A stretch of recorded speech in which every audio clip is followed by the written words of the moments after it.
आज अपन class 12th में जो चैप्टर नंबर 6 है application of derivative. Application of derivative का मतलब ये होता है कि अवकलज का अनुप्रयोग, ठीक है ना। इसके यूजेस क्या हैं अवकलज के, उसमें अपन सबसे पहले पढ़ेंगे rate of changes of quantity, यानी किसी क्वांटिटी जो होती है उसमें परिवर्तन की दर, यानी राशियों में परिवर्तन की दर किस तरह से होती है। जैसे अगर मान लो अगर क्षेत्रफल है ए, ठीक है, तो उस क्षेत्रफल में समय के सापेक्ष क्या परिवर्तन होगा, उसको अपन कैसे लिखेंगे, dA/dt, यानी ये एरिया और ये t मतलब टाइम, यानी क्षेत्रफल में समय के सापेक्ष परिवर्तन जो होता है उसको dA/dt कहते हैं।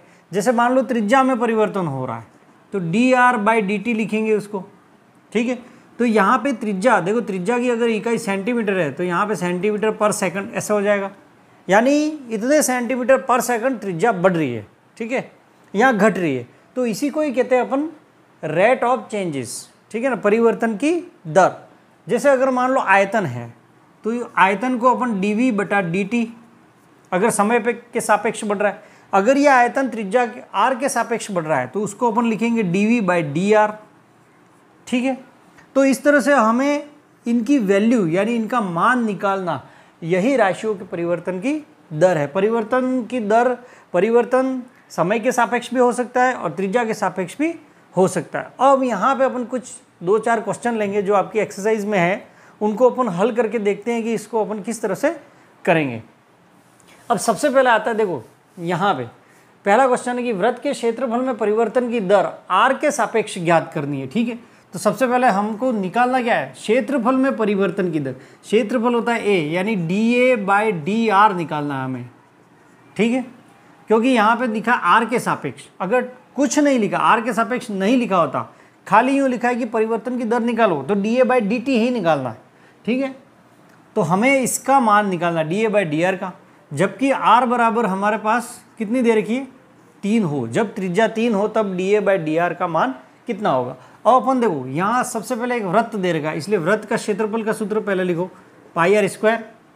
अब यहाँ पे हमें इसका मान निकालना है, अब इसका अवकलन करो dA/dr, ठीक है। त्रिज्या r के सापेक्ष करेंगे तो यहाँ पे देखो पाई तो कांस्टेंट है, r² का अवकलन क्या होगा 2r, तो ये 2r लिख दो, ठीक है, विथ रेस्पेक्ट टू r। अब यहाँ पे ये आंसर आ गया dA/dr का। अब अपन को क्या करना है, यहाँ पे r का मान 3 है, वो 3 इसमें पुट कर देना है, तो 2 पाई और यहाँ पे 3 पुट करेंगे तो ये आंसर आ जाएगा 6 पाई। इस तरह से ये क्वेश्चन फर्स्ट तो बहुत इजी है। अब अपन सेकंड लेंगे इसमें। सेकंड क्वेश्चन देखो, एक वृत्त की त्रिज्या 3 सेंटीमीटर पर सेकंड की दर से बढ़ रही है, यानी ये त्रिज्या में परिवर्तन है, वृत्त की त्रिज्या नहीं है, सेंटीमीटर पर सेकंड, ठीक है ना। तो यहाँ पे देखो इसको ऐसे लिखते हैं, हमें क्या दिया dr/dt 3 सेंटीमीटर पर सेकंड, ये dr/dt का मान, क्योंकि त्रिज्या में परिवर्तन की दर है, ये सेंटीमीटर पर सेकंड है, यानी ये टाइम है, इसलिए मैंने नीचे dt लिखा। तो ये r में समय के सापेक्ष परिवर्तन की दर कितनी है, 3 सेंटीमीटर पर सेकंड, ये हमें दे रखा है। हमें क्या निकालना है, वृत्त का क्षेत्रफल किस दर से बढ़ रहा है। तो हमें खाली यूं ही लिखा है कि यहाँ वृत्त का क्षेत्रफल किस दर से बढ़ रहा है, यानी हमें निकालना है इसमें dA/dt निकालना है, क्षेत्रफल में परिवर्तन की दर, जबकि r बराबर 10 हो और एक r बराबर 10 हमें दे रखा है। तो ये मान जो है वो आपको लास्ट में निकालना। अब सबसे पहले तो ये निकालना है हमें, और ये दे रखा है, तो अपन क्या करेंगे, देखो पहले यहाँ एरिया है, ठीक है, यहाँ पे क्षेत्रफल दिया है, तो सबसे पहले किस चीज़ का है, वृत्त का। तो वृत्त का क्षेत्रफल का सूत्र लिखो, a बराबर πr² होता है। अब यहाँ अपन क्या करेंगे, dA/dt करेंगे, ठीक है, t के सापेक्ष इसका अवकलन करना है विथ रेस्पेक्ट टू t।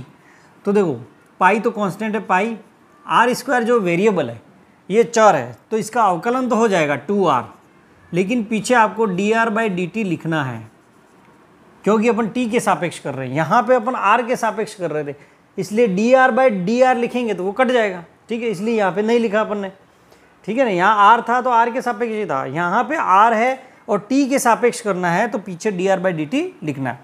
अब ये जो मान आया उसमें अपने पास जो जो भी वैल्यू अवेलेबल है वो उसको रख दो, जैसे 2 का 2, पाई का पाई, या r का मान देखो 10 दे रखा है तो यहाँ 10 रख देंगे, और dr/dt का मान अपन को दे रखा है 3, तो यहाँ 3 रख दो। कितना आया ये 60 पाई, ठीक है, ये आंसर आ गया 60 पाई, और इसका इकाई होगी सेंटीमीटर स्क्वायर पर सेकंड। और अपन इसमें तीसरा क्वेश्चन करेंगे। तीसरा क्वेश्चन दिया है कि यदि घन का आयतन 8 सेंटीमीटर क्यूब पर सेकंड की दर से बढ़ रहा है, ठीक है, घन का आयतन बढ़ रहा है। अब ये देखो यहाँ पे सेंटीमीटर क्यूब है, ये किसकी इकाई होती है? आयतन की। यानी हमें क्या दे रखा है यहाँ पे? dv/dt दे रखा है, dv/dt सेकंड आ गया, ठीक है, dv/dt दे रखा है यहाँ पे 8 सेंटीमीटर क्यूब पर सेकंड, ठीक है, ये चीज़ दे रखी है। तो उसका पृष्ठीय क्षेत्रफल किस दर से बढ़ रहा है, हमें पृष्ठीय क्षेत्रफल किस दर से बढ़ रहा है ये निकालना है। यानी हमें निकालना है dA/dt, यहाँ पे ज्ञात करना है।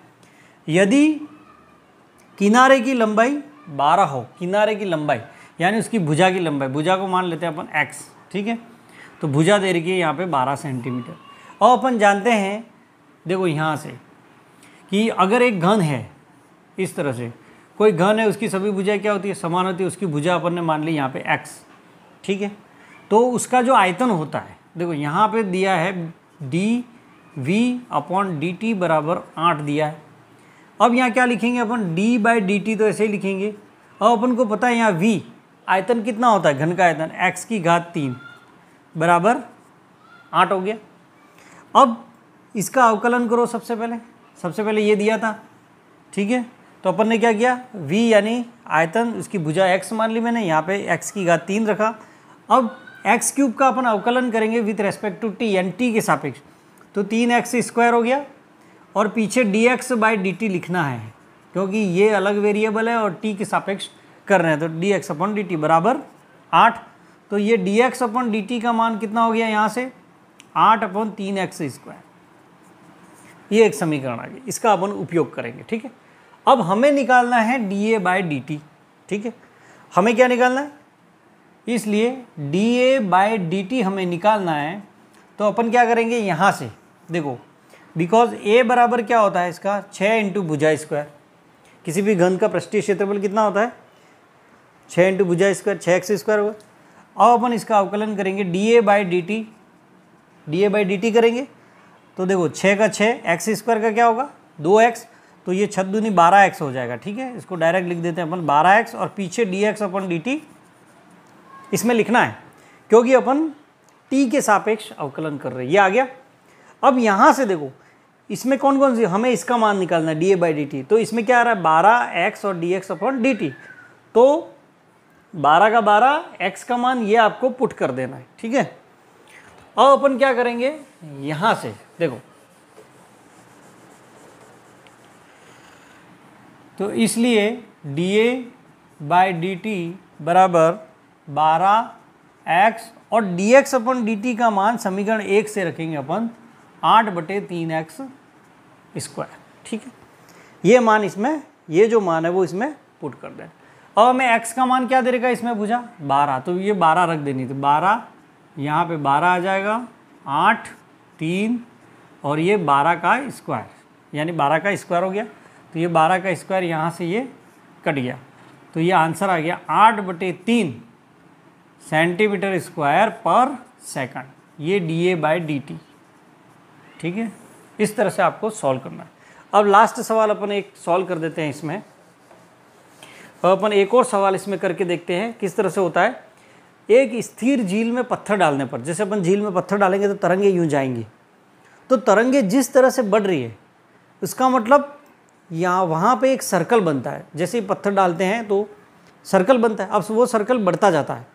तो उसमें यहाँ पे देखो एक स्थिर झील में पत्थर डालने पर तरंगे वृत्तों में 5 सेंटीमीटर पर सेकंड की गति से चलती।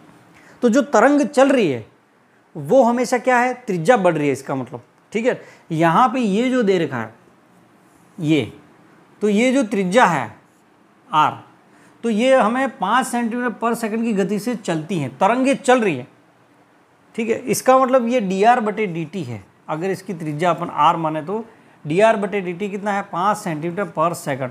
वैसे ही मैं खाली सेंटीमीटर लिखा है, ठीक है, अगर स्क्वायर और क्यूब ऐसा कुछ भी नहीं लिखा हुआ है।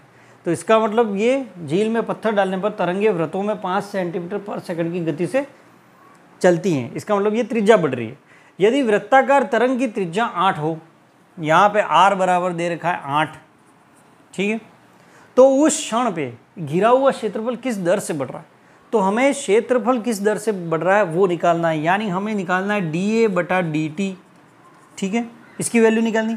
अब यहाँ पे एरिया का फॉर्मूला क्या हो जाएगा, πr², बिकॉज जो तरंगे बनती हैं वो एक वृत्ताकार क्षेत्रफल बनता है। ठीक है ना, तो a बराबर ये हो गया। अब यहाँ पे अपन dA/dt निकालेंगे।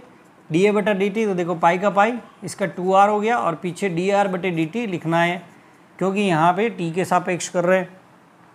अब हमें इसका ही मान निकालना है, तो इसमें ये जो वैल्यू दे रखी है वो इसमें पुट कर दो। तो 2 पाई r का मान अपन रखेंगे यहाँ पे 8, और dr/dt का मान है 5, और ये आ जाएगा cm²/सेकंड। तो ये आ गया 80 पाई cm²/सेकंड।